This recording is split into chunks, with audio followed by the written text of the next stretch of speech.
قطعنا ایدیہن، انہیں اپنے ہاتھ کاٹ ڈالے، وقلنا حاشا للہ ما ھذا بشرا، فوراً بولی واہ واہ یہ تو انسان ہے ہی نہیں، یہ تو کوئی انسان نہیں ہے، ان ھذا الا ملک کریم، نہیں ہے یہ مگر یہ تو ایک فرشتہ ہے، عزت والا فرشتہ ہے۔ کیوں؟ شیطان کے بارے میں جیسے سب جانتے ہیں وہ بدصورت ہے، لوگوں نے شکلیں بنائی ہوتی ہے بڑی خطرناک قسم کی، ہوتا ہے شیطان، تو فرشتے کے بارے میں ہے کہ وہ بہت خوبصورت ہے، تو سب نے کہا یہ تو انسان ہے ہی نہیں، ان ھذا الا ملک کریم، یہ تو فرشتہ ہے، عزت والا فرشتہ ہے۔ قالت، زلیخا نے کہا، فذلکن الذی لمتننی، یہی وہ ہے جس کے بارے میں تم مجھے ملامت کر رہی تھی، میری باتیں بنا رہی تھی نا، کہ زلیخا اس پہ ڈول گئی، پنجابی کے اندر یہ کہتے ہیں، یہ ہے وہ لمتننی فی، جس کا تم مجھے ملامت کر رہی تھی۔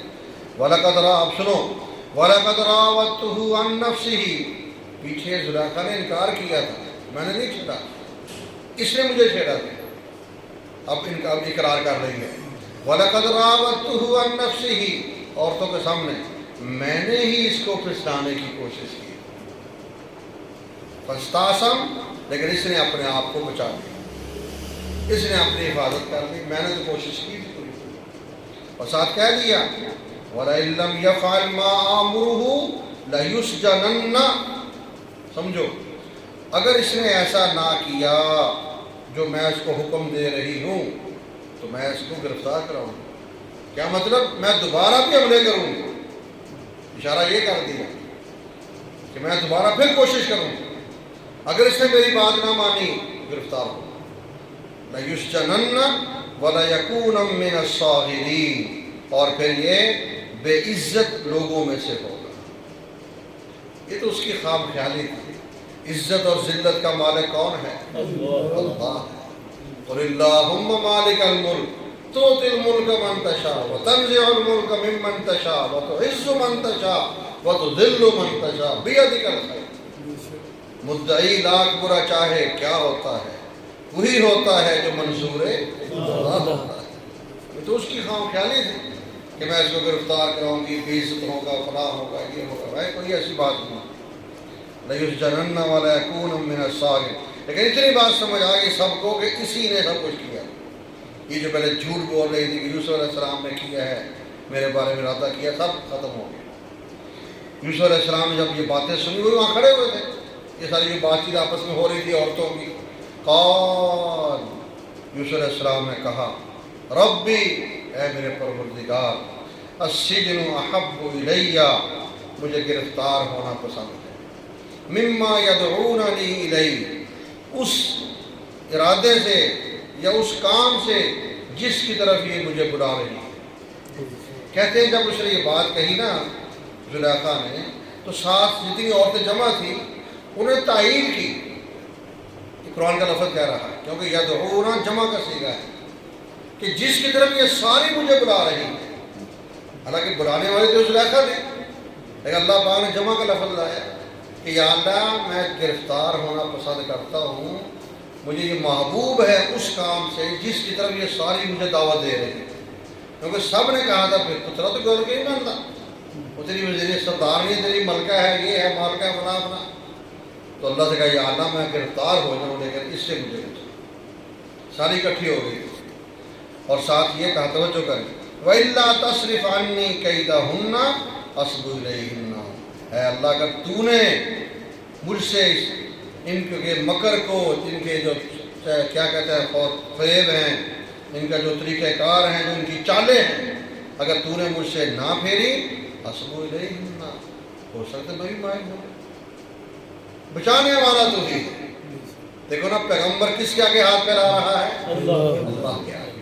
یوسف علیہ السلام ہے، یہاں ایک مسئلہ اور سمجھو، یعقوب علیہ السلام گھر بیٹھے ہوئے ہیں، اگر ان کو پتا ہوتا میرے بیٹے کے ساتھ یہ معاملہ ہو رہا ہے تو فوراً آنے جاتے، فوراً کہتے ہیں چلو پترا کیا مسئلہ، میں وہ وہاں پریشان بیٹھے ہوئے رو رہے ہیں یا اللہ میرا پتر، یا اللہ یوسف، یا اللہ یوسف، وہ یوسف اللہ سے مانگ رہے ہیں، اور یوسف علیہ السلام امتحان میں پڑے ہوئے. اس سے پتہ چلا کہ ہر چیز کا علم کس کے پاس ہے؟ اللہ کے پاس. ہر جگہ حاضر ناظر کون ہے؟ صرف اللہ کے پاس. تو یہ فرمایا یا اللہ تو نے مجھ سے ان کا مکر پھر ان کا تو ہی بچا. اصبو الیہن، اگر ایسا نہ ہوا میں ان کی طرف مائل ہو جاؤں گا، میں بھی تو انسان ہوں. واکم من الجاہلین، اور کہیں مجھ سے یہ نادانی والا کام نہ ہو جائے. یعنی اپنی بے بسی ظاہر کر دی، یا اللہ تو ہی نبی ہیں، میں آپ کیا چیز ہے. اللہ کے سامنے کھڑے ہو گئے، یا اللہ مجھے بچا. جیسے بدر کے میدان میں جناب نبی اکرم صلی اللہ علیہ وسلم نے اللہ سے کہہ دیا تھا نا، یا اللہ یہ 313 ہے، اے اللہ آج اگر ان کو کچھ ہو گیا اس دھرتی پر تیرا نام کون لے گا. اللہ کے نبی نے بھی اللہ سے کہہ دیا.